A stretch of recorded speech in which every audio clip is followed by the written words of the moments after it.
ګوره حج هم چې لیکه داسې هې مو لیکله ښه ښایسته دا بېرته شاته راولې چې شاته م راوستله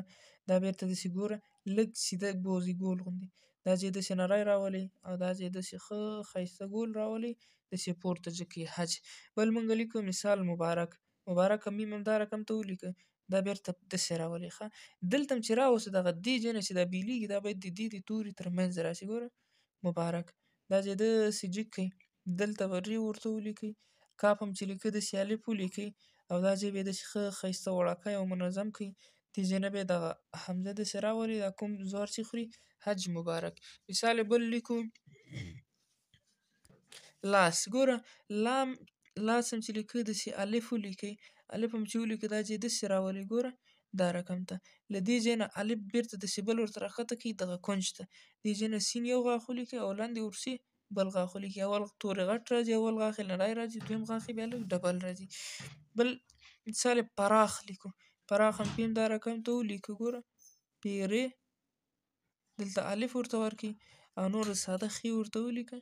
دا رقم ته پراخ. بل مثال یې مونږ لیکو مجبور کې میم دا رقم ته ولیکه دلته جیم ورکه او دلته